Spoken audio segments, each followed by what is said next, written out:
وہ شاید آپ نے مولانا روم والا لطیفہ بھی سنا ہوگا کسی سے کہ ایک شیر، ایک بھیڑیا اور ایک لومڑی، یہ تینوں مل کے شکار کرتے ہیں، اور شکار میں کیا ملا؟ ایک گائے اور ایک گدھا اور ایک خرگوش۔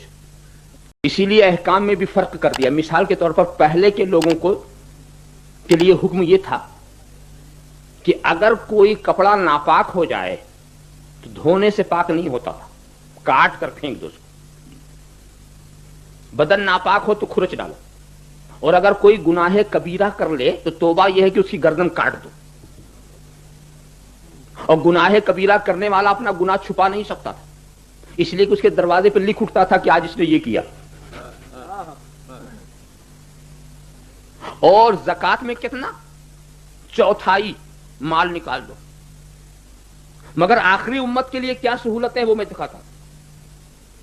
زکات میں چوتھائی کے بجائے 40واں، اور گناہ کبیرہ اگر خدا نخواستہ ہو جائے تو توبہ، بس ندامت کے 2 آنسو۔ کپڑا ناپاک ہو جائے پانی سے دھل دو، اتنی آسانی، اور نیچے والوں کے لیے کتنی سختی۔ بات یہ ہے دوستو، تم خود دیکھتے اسکولوں میں کچھ چھوٹے بچے پڑھنے جاتے ہیں کہ نہیں جاتے ہیں؟ چھوٹے بچے، اچھا، تو چھوٹے بچے اگر شرارت کرتے ہیں تو ان کو استاد مارتا، رول چلاتا، اور جب لڑکا بہت آگے بڑھ گیا، گریجویٹ ہو گیا، تو اب رول نہیں مارتا، اب اس کو کیا سزا دیتا ہے؟ اگر کبھی اس نے کوئی بے توجہی کی، کلاس سے باہر ہو جاؤ۔ کلاس سے باہر ہونے کا اس کو اتنا غم ہوتا ہے کہ آج ہم کو کلاس سے باہر کر دیا گیا۔ کیوں؟ اس لیے کہ اس کی سطح بڑی اونچی ہے سوچنے کی۔ مگر چھوٹے بچے کو اگر کہہ دو کلاس سے باہر ہو جاؤ، تب وہ تو روز ہی شرارت کرے گا، یہ تو اچھا طریقہ نکلا۔ تو پہلے درجے والوں کو کلاس سے باہر نہیں کیا جاتا، جب اونچے کلاس کے لوگ ہوتے ہیں ان سے کہا جاتا ہے جو کلاس کے باہر ہونے کا احساس کرے۔ اسی لیے تمہاری سزاؤں میں تخفیف اس لیے کی کہ تم اتنے معیاری درجے پر پہنچا دیے گئے ہو کہ ذرا بھی تمہاری تنبیہ کی جائے تو تمہیں اس کا احساس ہونا چاہیے۔ اور دوسری بات اور ہے کہ آخر والے کو ایک فائدہ یہ ہے کہ پہلے والے سے سبق لے۔ آخر والا پہلے والے سے سبق لیتا کہ پہلے والے نے برائی کی تو اسے کیا سزا ملی، تو اب وہ بات مجھ سے نہ ہو۔ تو آخر میں آنے سے اپنے کو بنانے کی بہت اچھی شکل نکلتی۔ وہ شاید آپ نے مولانا روم والا لطیفہ بھی سنا ہوگا کسی سے کہ ایک شیر، ایک بھیڑیا اور ایک لومڑی، یہ تینوں مل کے شکار کرتے ہیں، اور شکار میں کیا ملا؟ ایک گائے اور ایک گدھا اور ایک خرگوش، 3 چیز ملی۔ تو شیر نے کہا بھیڑیے سے تقسیم کر، تو اس نے کہا مہاراج اس میں تقسیم کرنے کی کیا بات ہے، گائے آپ کی ہے، گدھا میرے لیے اور یہ خرگوش لومڑی کے لیے۔ تو شیر کو غصہ آ گیا، میرے سامنے تو حصے دار بنتا ہے، ایک پنجا مارا وہ ختم۔ پھر لومڑی سے اس نے کہا اے لومڑی اب تو تقسیم کر۔ تو لومڑی کہتی ہے کہ مہاراج اس میں تقسیم کرنے کی بات کیا ہے، یہ جو خرگوش ہے یہ حضور کا بریک فاسٹ ہے،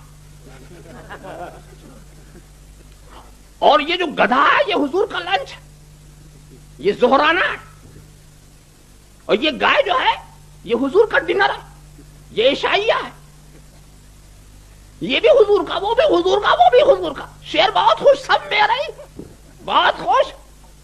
اور اس کے بعد پوچھا اے لومڑی یہ بتا تجھے یہ عقل کہاں سے آئی، تجھے یہ عقل کہاں سے آئی؟ کہا پہلے کا حال دیکھ کے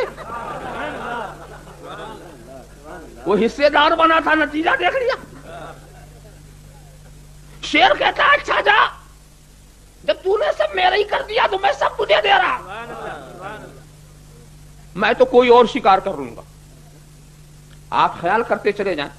تو بعد والا پہلے والے کا ہاتھ دیکھ کر اپنے کو بنا سکتا ہے، تو تم سے پہلے قوم عاد، قوم سمود، قوم مدین، بنی اسرائیل، سب کے اوپر عذاب الہی کا ایک سلسلہ جاری رہا. جو باقی بندے رہے سب پر عذاب گرتا رہا.